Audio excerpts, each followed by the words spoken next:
บัดนี้เป็นครั้งที่ 82 ตรงกับวันที่ 30 มกราคม 2569 ข้าพเจ้านางสาวรัชดาพรทุยขอเป็นวาจาสาธยายพุทธมนต์ถวายเป็นพุทธบูชาธรรมบูชา สังฆบูชา และเป็นอาจาริยบูชาแด่องค์พระควัมติเถระเจ้า องค์หลวงปู่สำเร็จล้นหลวงปู่บุญเดชหลวงปู่ศิลา ตลอดทั้งครูบาอาจารย์ผู้เป็นเจ้าของวิชาจินดามณี ขอเทพเทวดาเจ้าทั้งหลายโปรดจงมาอนุโมทนาในการสาธยายของข้าพเจ้านี้ ขอจิตของข้าพเจ้า ขออนุภาพคุณพระรัตนตรัยครูบาอาจารย์และเทพเทวดาทั้งหลายโปรดจงบันดาลให้จิตของข้าพเจ้าเป็นสมาธิอันควรแก่การสวดสาธยายมนต์ต่อไปบทสวดชุมนุมเทวดาสัมมันตาจักวาเลสุอันตราคัจฉันตุเทวตาสัทธมังมุนิราชตุมุนิราชสะสุนันตุสักขะโมคาถังสเกกาเมจารุเปกิริสิกขารัตเถจันตาริเขวิมานิทีเปรเถจักคาเมตะรุวานาคาหานิเคหาวัตถุมาหิเกเตปุมมาจายันตุเทวาชาราธาระวิสัมเมยะคาคันทัพพานาคาตินหันตาสันติเกยังมุนิวาราวาจนังสะทโวเมสุนันตุธรรมสวนาการุอายัมปทันตาธรรมสวนาการุอายัมปทันตาธรรมสวนาการุอายัมปทันตาบทสวดนามาการาสิทธิคาถานะโมตัสสะภะคะวะโตอะระหะโตสัมมาสัมพุทธัสสะนะโมตัสสะภะคะวะโตอะระหะโตสัมมาสัมพุทธัสสะนะโมตัสสะภะคะวะโตอะระหะโตสัมมาสัมพุทธัสสะบทสวดสัจจกิริยาคาถานาทีเมสารนังอัญญังพุทโธเมสารนังวรังเอเตนะสัจจวเชนะสุทิเมโหตุสัพพทานาทีเมสารนังอัญญังธัมโมเมสารนังวรังเอเตนะสัจจวเชนะสุทิเมโหตุสัพพทานาทีเมสารนังอัญญังสังโฆเมสารนังวรังเอเตนะสัจจวเชนะสุทิเมโหตุสัพพทาบทสวดมหาการุณิโกนาโถติอาทิกาคาถามหาการุณิโกนาโถอัฏฐายะสภาปานินางปุเรตวะปารมีสภาปโตสัมโพธิมุตตมังเอเตนะสัจจวเสนามโหตุสัพพุปทวะมหาการุณิโกนาโถหิตายะสภาปานินางปุเรตวะปารมีสภาปโตสัมโพธิมุตตมังเอเตนะสัจจวเสนามโหตุสัพพุปทวะมหาการุณิโกนาโถสุขายะสภาปานินางปุเรตวะปารมีสภาปโตสัมโพธิมุตตมังเอเตนะสัจจวเสนามโหตุสัพพุปทวาบทสวดมหาสมัยสูตรเอวเมสุตังเอกังสัมมายังภะคะวะเสา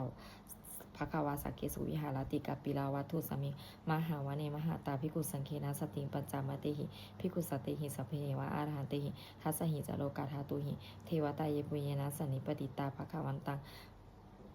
ผลติภควันตังทัศนายภิกขุสังคัญจะอาทาโกจตุนังสุทาวาสกายิกานังเทวานังเอตตะโหสิอายังโขภควะสเกสุวิหารติกัปปิลาวัตถุสมิมหาวเนมหาตาภิกขุสังเคนะสัตถิปัจจามติหิภิกขุสติหิสัพเพหิวะอรหันเตหิทัสสหิจโลกาธาตุหิเทวตาเยปุเยนะสันนิปติตาโหติภควันตังทัศนายภิกขุสังคัญจะยานุนามยามปิเยนะภควะเตนุปสังกามยามะอุปสังกามิตวะภควะโตสันติเกปัจเจกคาถาภาเสยมาติอาทาโหตาเทวตาเสยถาปินามาภาราปุริโสสัมมันจิตังวาภาหังปัสสาลยะปัสสาลิตังวาภาหังสมิเชยะเอวเมวะสุทาเวเสสุเทเวสุอันตราหิตาภควะโตปุระโตปตุระหังสุอาทาโกตาเทวตาภควันตังอภิวาเทตวะเอกามันตังอาหังสุเอกามันตังทิตาโคเอกาเทวตาภควะโตสันติเกเอมังคาถังอาภาสิมหาสมัยโยปวานัสมิงเทวกายาสมาคตาอาคตมหาอิมังธรรมสมัยยังทักขิตาเยวะอปาราชิตสังคันติอาราโคอปาราเทวตาภควะโตสันติเกเอมังคาถังอาภาสิ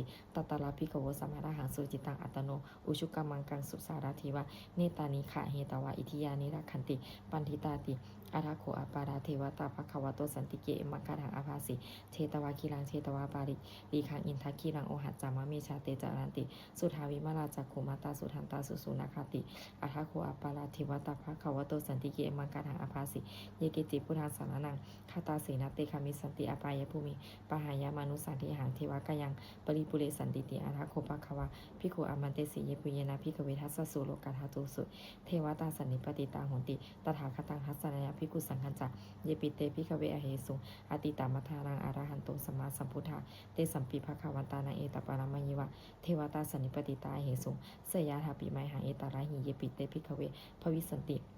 หนาคตมาทานัง อรหันโตสัมมาสัมพุทธาเตสัมปิภาคาวันตานังเอตปารามยวะเทวตาสันนิปติตาภวิสติสยาถาปิไมหังเอตระหิอาจิคิสมิภิกขเวเทวกายานังนามานิกิตายิสมิภิกขเวเทวกายานังนามานิเทศิสมิภิกขเวเทวกายานังนามานิตังสุนาถาสาธุกามานาสิกาโลทะภาสิสเมติเอวัมพันเตติโคภิกขุภควะโตปัจจสสมภควะเอตทะโวจะสิโลกามานุกัสสามิยัต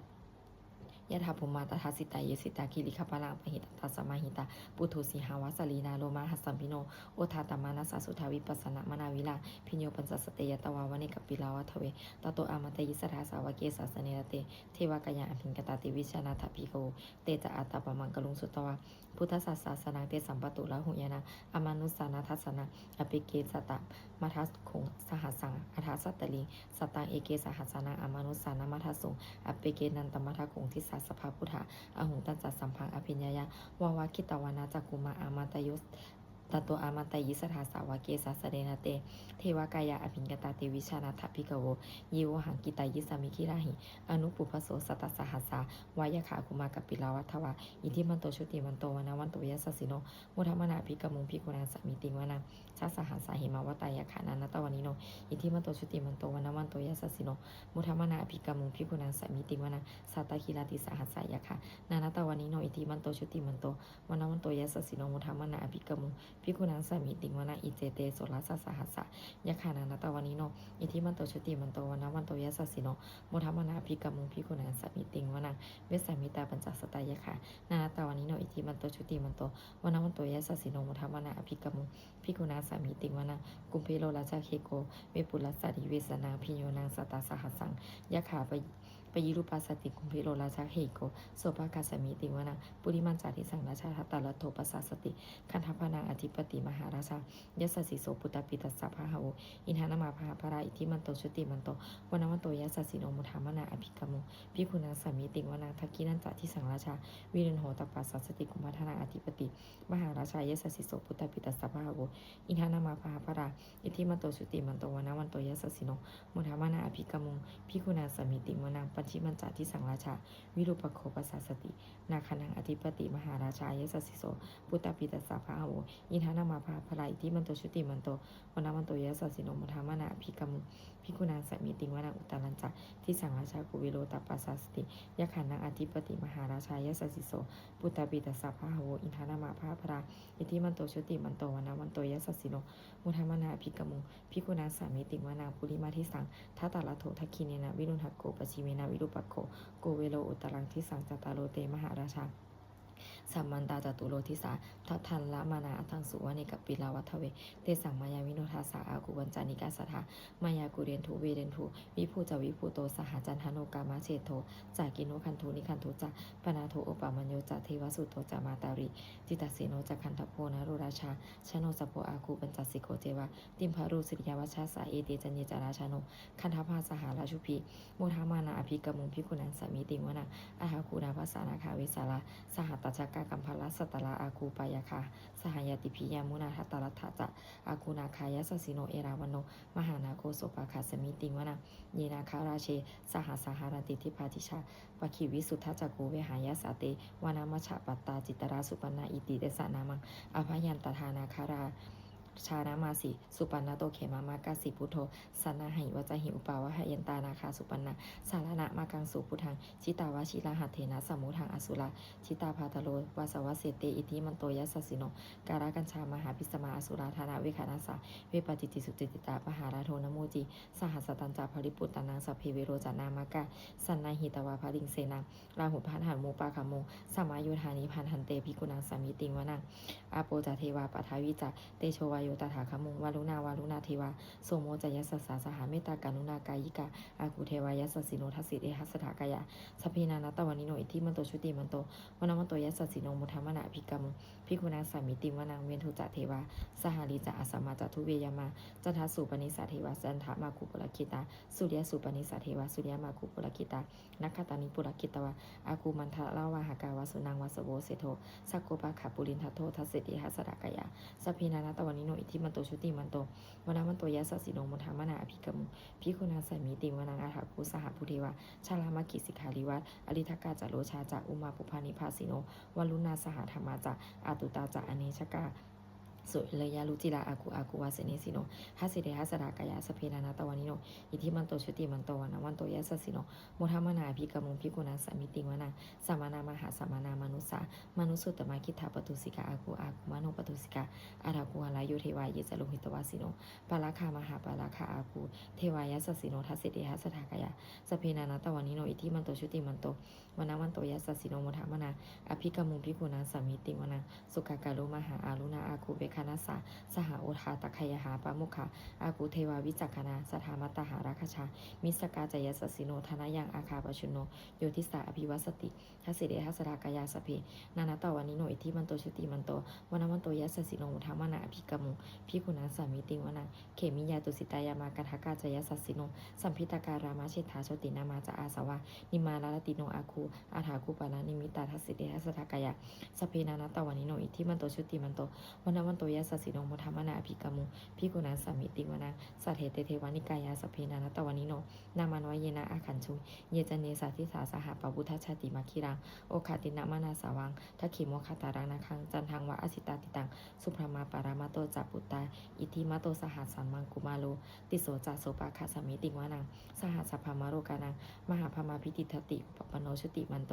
พิสมากายโยยสสิโสทัสเสถาอิสระอาคูปัจเจกวัสวัติโนเตจันจามัชโตอาคาหาริโตปาริวาริโตเตจะสัมเพอภินเกนเตสินเทเทเวสภามะเกมาลาเสนาอภิกามิปนาสากานาหสามันทิยังเอถาคณาถาพนาถาราคินาพานามัทุโวสมันตาปาริวาเรถามาวุมุจิตโกจินังอิริตถามหาเสโนกันนะหาเสนังอเปสยิปานินาตารามหัจจะสาลังกตาวานาเพระวังยะถาปวุสโกเมโกธนายันโตสวิสุโกตถาสุปัจจุปัทวัตติสังกุโทอาสยังวเสตันจัสสัมพังอภิญญาววกิตาวานาจักขุมาตโตอามันตยิสถาสาวเกสาสเนรเตมาลาเสนาอภิญกันตาเตวิชนาถาภิกโวเตจะอัตตปมังกลุงสุตวาพุทธศาสนาวิตาลาคีหิปกามุงเนสังโลมัมปีอินชยุงสเพวิชิตสังคามาพยาติตายัสสิโนโมทันติสาปุเตหิสาวกาเตชเนสุตาติ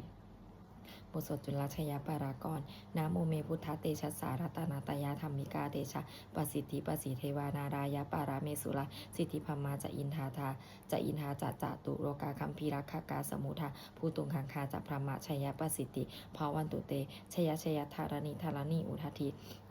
นาทีชยคคนละตนละนิสัยนี้ลายสายเสนาเมรุราชาพุนาราชีชยคัมพีละสมพีนาเคนธนาคีปีศาจภูตาการีชยทุนนิมิตาโลคีชยสิงกิสุธาธานามุขชาชยวรุณนามุขสาตาชยจำปาทินาคากุราคันโทชยคาชาคนนตุรงสุการะผู้ชงสิหาพยาคาตีปาชยวรุณนามุขยาตาชิตาเสนาลิปุนะสุทธีนารดีชยสุขาชีวีชยธารณีตเรสัทธาสุชยธารณีสัตตินสัทธาชยมังการัญญาภวัตเคชยวรุณนายเกชยราคเสสุระปูชาเตชาชยพระมะเมธทาคานาชยราชาธิราชสัจชัยชยปัทวิงสัพพังชยอรหันตาปัจเจกับพุทธาสาวังชยมหิสุโลหะโลหะลินเทวาชยพัม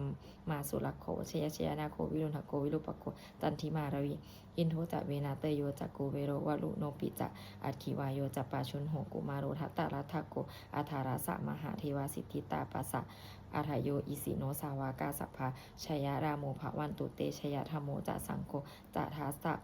ปาโรจะชยกังเอเตนะชยเตเชนะชยโสติภวันตุเตเอเตนะพุทธเตเชนะโหตุเตชยมังคารังชยโยปิพุทธัสสะสิริมาโตอายังมาลัสสะจะปาปิมาโตปาราชโยอุโคสยัมโพธิมันเทปโมทิตาชยตถาพระมาคานามหิสิโนชยโยปิพุทธัสสะสิริมาโตอายังมาลัสสะจะปาปิมาโตปาราชโยอุโคสยัมโพธิมันเทปโมทิตาชยตถาอินทาคานามาหิสิโนชยโยปิพุทธัสสะสิริมาโตอายังมาลัสสะจะปาปิมาโตปาราชโยอุโคสยัมโพธิมันเทปโมทิตาชยตถาเทวคณามหิสิโนชยโยปิพุทธัสสะสิริมาโตอายังมาลัสสะจะปาปิมาโตปาราชโยอุโคสยัมโพธิมันเทปโมทิตาชยตถาสุปนาคณามหิสิโนชยโยปิพุทธัสสะสิริมาโตอายังมาลัสสะจะปาปิมาโตปาราชโยอุโคสยัมโพธิมันเทปโมทิตาชยตถานาคคณามหิสิโน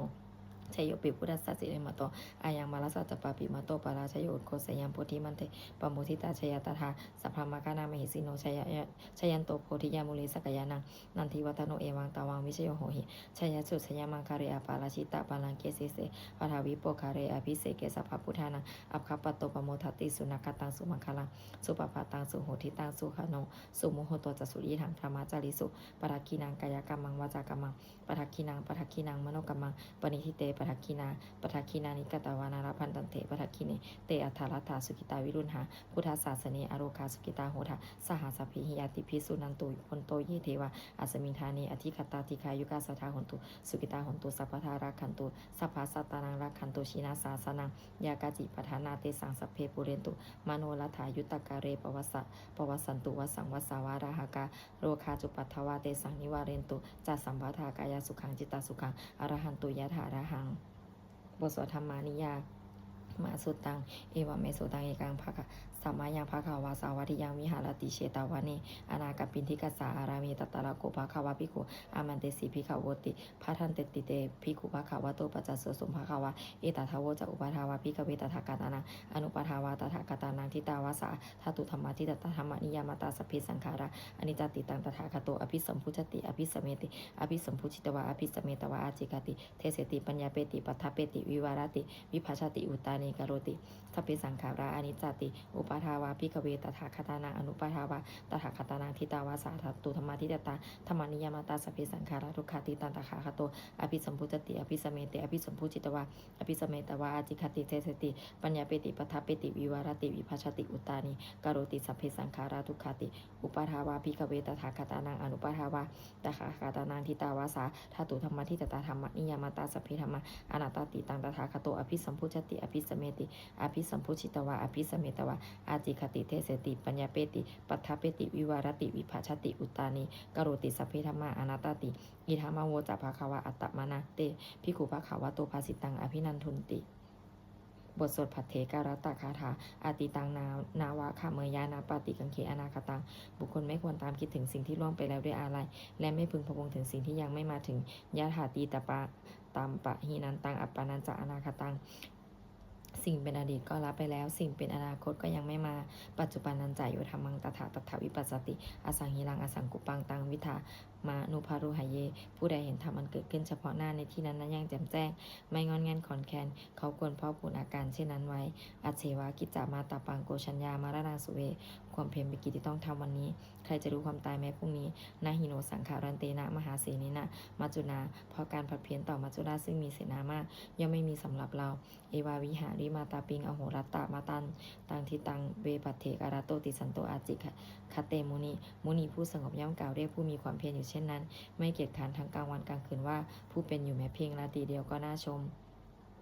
บทสวดธรรมะสังเวคะปัจจะเวคณะสัพเพสังขาราอนิจจาสังขารคือร่างกายจิตใจและรูปธรรมนามธรรมทั้งหมดทั้งสิ้นมันไม่เที่ยงเกิดขึ้นแล้วดับไปมีแล้วหายไปสัพเพสังขาราทุกขาสังขารคือร่างกายจิตใจและรูปธรรมนามธรรมทั้งหมดทั้งสิ้นมันเป็นทุกข์ทนยากเพราะเกิดขึ้นแล้วแก่เจ็บตายไปสัพเพธัมมาอนัตตาสิ่งทั้งหลายทั้งปวงทั้งที่เป็นสังขารและไม่ใช่สังขารทั้งหมดทั้งสิ้นไม่ใช่ตัวไม่ใช่ตนไม่ควรถือว่าของเราว่าตัวว่าตนของเราอาทุวังชีวิตังชีวิตเป็นของไม่ยั่งยืนทุวังมรณังความตายเป็นของยั่งยืนอวสังมยามริตพังอันเราจะพึงตายเป็นแท้มารณะปริโยสานังเมชีวิตังชีวิตของเรามีความตายเป็นที่สุดรอบชีวิตตังเมนอนิยตังชีวิตของเราเป็นของไม่เที่ยงมารณังเมนอนิยตังความตายของเราเป็นของเที่ยงวัตตาควรที่จะสังเวชอายังกายโยอาจิรังร่างกายนี้ไม่ได้ตั้งอยู่นานอเปตะวิญญาโนครั้นปราศจากวิญญาณชนโทอันเขาทิ้งเสียแล้วอธิเสสติจากนอนทับปฐวิงซึ่งแผ่นดินกาลิงคารังอีวะประดุจดังว่าท่อนไม้และท่อนฟืนนิรัตถังหาประโยชน์ไม่ได้อนิจจาวัตตสังขาราสังขารทั้งหลายไม่เที่ยงหนออุปาทา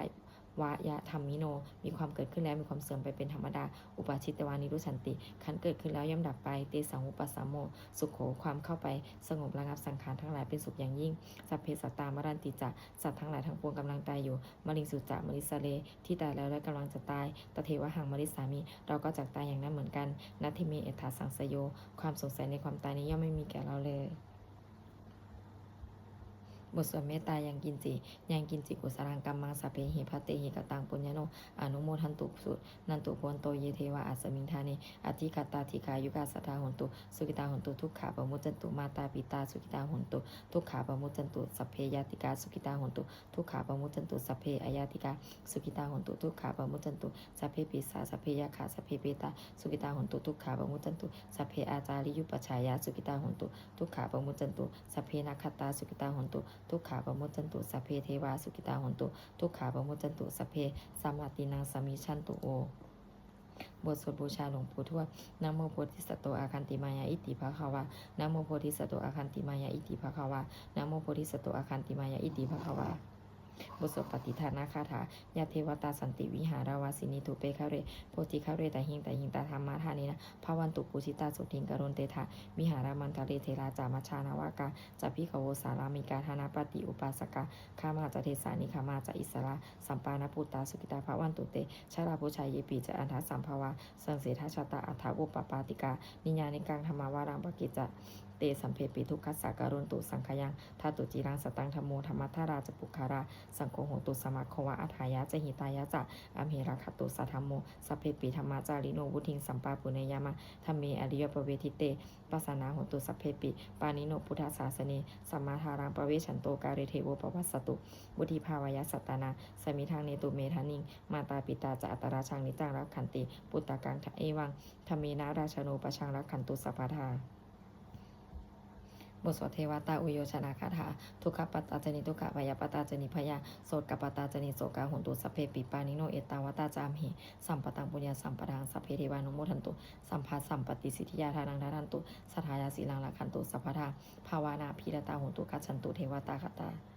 บทสวดสุมังคาราคาถาโหตุสัพพังสุมังคารังละคันตุสัพพะเทวตาสัพพพุทธานุภาเวนะโสติโหตุนิรันตรังโหตุสัพพังสุมังคารังละคันตุสัพพะเทวตาสัพพธรรมานุภาเวนะโสติโหตุนิรันตรังโหตุสัพพังสุมังคารังละคันตุสัพพะเทวตาสัพพสังฆานุภาเวนะโสติโหตุนิรันตรังสัพเพพุทธาภารปตาปเจกานันจะยังพรังอรหันตานันจติชินารักขังพารมิสัพพโสสัพเพพุทธาภารปตาปเจกานันจะยังพรังอรหันตานันจติชินารักขังพารมิสัพพโสสัพเพพุทธาภารปตาปเจกานันจะยังพรังอรหันตานันจติชินารักขังพารมิสัพพโสสัพเพพุทธาภารปตาปเจกานันจะยังพรังอรหันตานันจติชินารักขังพารมิสัพพโสสัพเพพุทธาภารปตาปเจกานันจะยังพรังอรหันตานันจติชินารักขังพารมิสัพพโสสัพเพพุทธาภารปตาปเจกานันจะยังพรังอรหันตานันจติชินารักขังพารมิสัพพโสสัพเพพุทธาภารปตาปเจกานันจะยังพรังอรหันตานันจติชินารักขังพารมิสัพพโสสัพเพพุทธาภารปตาปเจกานันจะยังพรังอรหันตานันจติชินารักขังพารมิสัพพโสสัพเพพุทธาภารปตาปเจกานันจะยังพรังอรหันตานันจติชินารักขังพารมิสัพพโส